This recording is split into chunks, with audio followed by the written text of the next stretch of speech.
ఆ తర్వాత నా పాదయాత్ర జరిగింది, ఆ తర్వాత ఎలక్షన్లు వచ్చినాయి. అదే నంద్యాలనే 36,000 38,000తో గెలిచినాం తర్వాత. సో తేడా పడదు. ఇట్స్ ఆల్ చంద్రబాబు నాయుడు అనే వ్యక్తి తనను తాను ఫూల్ చేసుకునే దానికోసము తన మైండ్ను ప్రజలను ఆ మాదిరిగా ట్యూన్ చేసుకోగలుగుతామనే ఒక ఫాల్స్ నరేషన్ కోసము చేస్తారే తప్ప ప్రజాస్వామ్యంలో ఎప్పుడైనా కూడా మనం మంచి చేశామా లేదా అన్న దాని మీద ఎలక్షన్ జరగాల. మా హయాంలో లోకల్ బాడీ ఎలక్షన్స్ జరిగినాయి, మా బటన్ల మీద జరిగినాయి. బటన్లు సరిగ్గా నొక్కగలిగినాం కాబట్టి దేవుడి దయతో మేనిఫెస్టోలో చెప్పిన ప్రతి హామీని నెరవేర్చగలిగాం కాబట్టి ఆ రకమైన రిజల్ట్స్ మాకు లోకల్ బాడీస్లో వచ్చినాయి.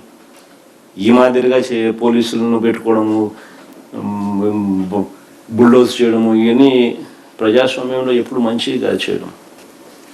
సార్, ఆంధ్రప్రదేశ్ ముఖ్యమంత్రి టెక్నికల్గా చాలా ఫాస్ట్గా ఉంటారు, కానీ శాస్త్రవేత్తలు ముందే హెచ్చరించారు ఏడాది క్రితం ఎల్నీలో ప్రభావం వల్ల ఇబ్బందులు ఉంటాయి.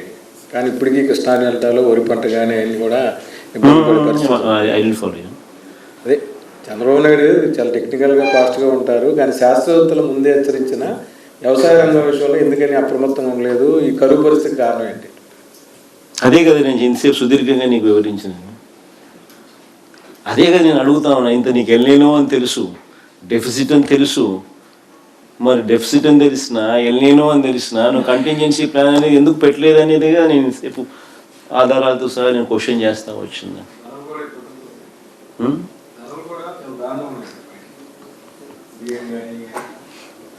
అట్లనే ఉన్నాయి సార్.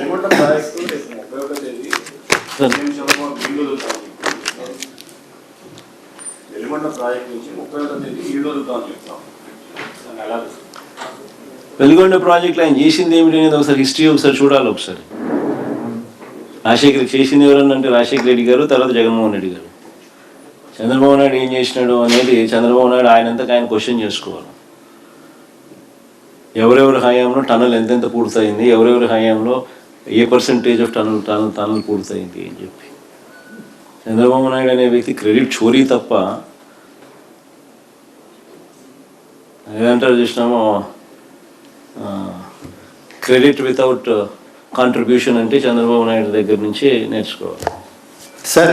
సార్ ఈ మధ్యకాలంలో కొన్ని సర్వేలు వచ్చాయి. ఆ సర్వేల్లో వచ్చే ఎన్నికల్లో వైఎస్ఆర్ కాంగ్రెస్ పార్టీ అధికారంలోకి రాబోతుందనే రిపోర్ట్లు వస్తూ ఉన్నాయి. జగన్మోహన్ రెడ్డి గారిని మళ్ళీ ముఖ్యమంత్రిగా చూడాలని కూడా ఆ సర్వేల్లో జనం కోరుకుంటున్నారని తెలిసింది. మీరు ఏమనుకుంటున్నారు సార్?